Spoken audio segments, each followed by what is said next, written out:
Yo, what is up guys? Welcome back to Andy's Reviews, and today we are going to be continuing part 3 of our multiple part MCU series where we get to rank the MCU movies, TV shows from best to worst, including all the Marvel Netflix shows and Sony projects. So let's get into it.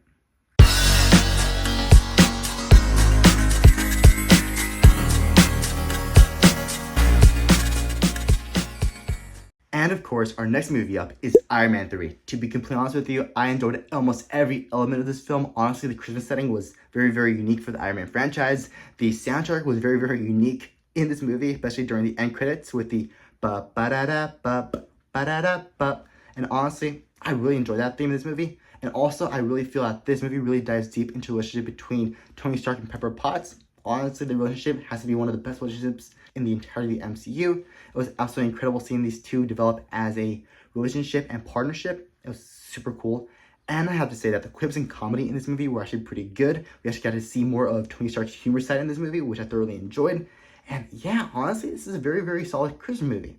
But the one thing I did not like about this movie has to be Ostrich Killian as the knockoff Mandarin. Honestly, I feel that Marvel really could have given more of a villainous motivation for Ostrich Killian, besides the fact that he was abandoned in 1999 Berlin during a New Year's party. Honestly, that really didn't have that much of a villain motivation in my personal opinion, and I really feel that Marvel could have added more villainous tone to him. But besides that, this movie is pretty good and therefore deserves a solid B tier ranking right ahead of Iron Man 2.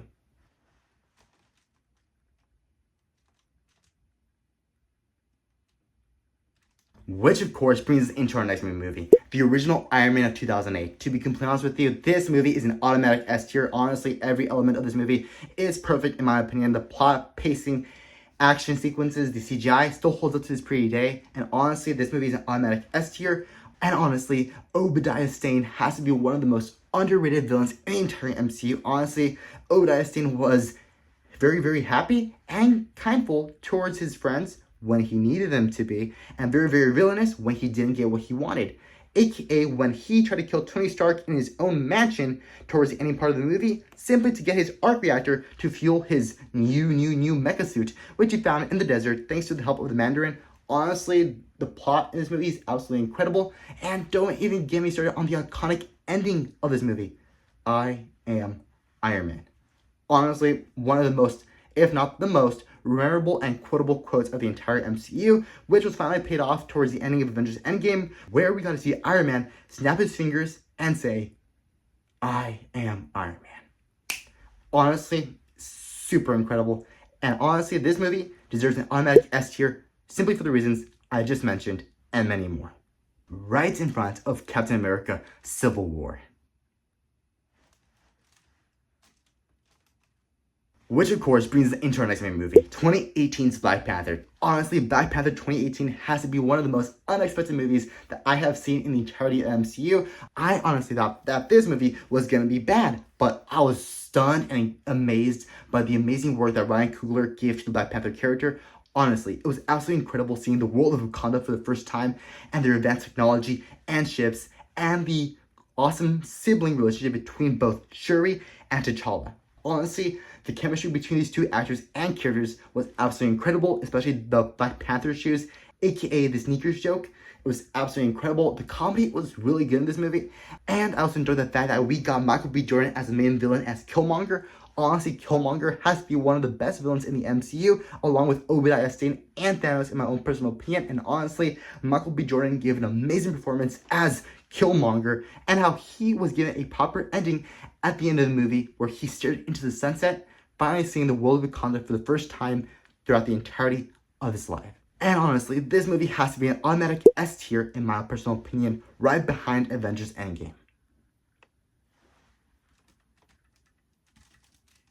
Which of course brings us into our next main movie, Spider-Man Homecoming. To be completely honest with you, Spider-Man Homecoming has to be the best movie in the entire Tom Holland Spider-Man trilogy in my own personal opinion. Yes, it was nice seeing all three Spider-Man in Spider-Man 3, but Spider-Man Homecoming was a very, very good Spider-Man movie. We actually got to see Peter Parker interacting and living out a high school life in New York, which was something we really didn't get to see with the other trilogies. And I personally really enjoyed watching that, honestly. And we even got to see Peter Parker fall in love with his love interest in this movie, whose name I forgot, to be completely honest with you. And honestly, I really enjoyed watching the romantic and friendly relationship developed in this movie. Honestly, this is a solid high school movie.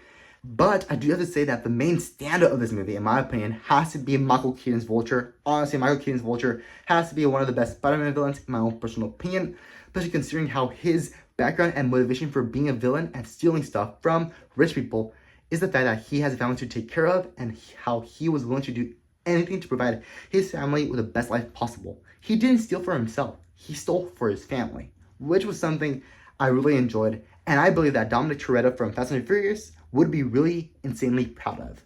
And therefore, this movie deserves a solid A-tier ranking on this list, right ahead of Captain America, the First Avenger.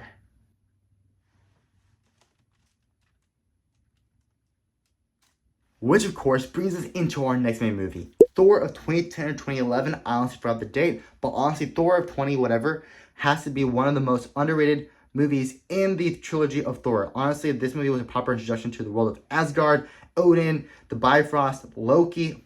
Loki was absolutely incredible. Honestly, the casting of Tom Hiddleston as Loki has to be one of the best castings in the entire MCU. You cannot in a million years convince me that that is not true. Loki is absolutely perfectly casted and embodied by Tom Hiddleston. He has to be one of the standouts in this movie and the entirety of the MCU. And honestly, he was absolutely incredible. But back to the movie. Honestly, I also enjoyed watching the romantic relationship between Thor and Jane Foster in this movie. It was absolutely very realistic in my opinion. And honestly, this movie is a really, really good movie simply by its story building and world building elements. But the thing that I do not like about this movie has to be the fact that the villain in this movie is very forgettable. The villain was Lao Fei. I remembered him because I'm a nerd. But Lao Fei was pretty forgettable. His motivation for killing Odin was pretty obvious. But honestly, he barely popped out in the movie and was pretty much underdeveloped besides that point. And therefore, this movie deserves a solid B-tier ranking on this list, right ahead of the original Ant-Man in 2015. Which of course brings us to Thor the Dark World. Honestly, in my own personal opinion, this movie is pretty good. I do not see the reasons why people hate this movie. Honestly, the action in this movie was incredible. The CGI visual effects were absolutely incredible, especially for the Dark Elves planet and the Ether. Honestly, this movie was pretty good. The action was incredible. Honestly, the final battle where we get to see Thor in London fight Malekith, pretty good, honestly. But I do see why people hate this movie because of the villain. Malekith is a pretty forgettable villain. His motivation is just getting the ether from Jane Foster. Besides that, he's a very, very poorly written character, and I don't even know who played him in this movie. And honestly, yeah, that's pretty much my only con with this movie. But I do have to say, it was awesome seeing the relationship between Thor and Loki develop in this movie and how they grew to be more like brothers in this movie compared to the last movie in the Thor franchise. But honestly, this movie is actually pretty good and therefore deserves a solid B-tier ranking on this list, right ahead of Ant-Man and the Wasp.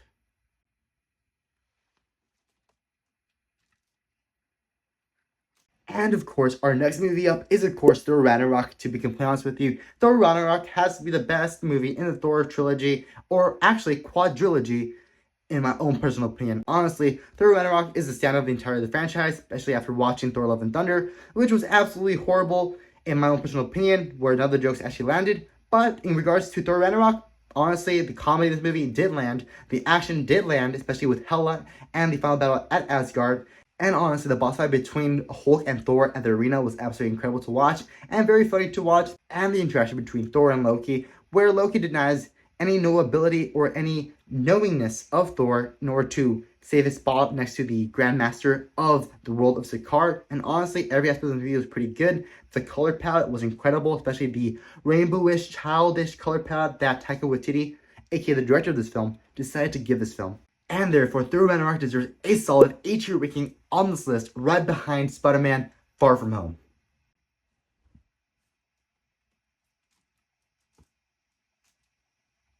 Well, that's the end of part 3 of this multiple-part MCU ranking system. Honestly, I hope that you guys appreciated this video.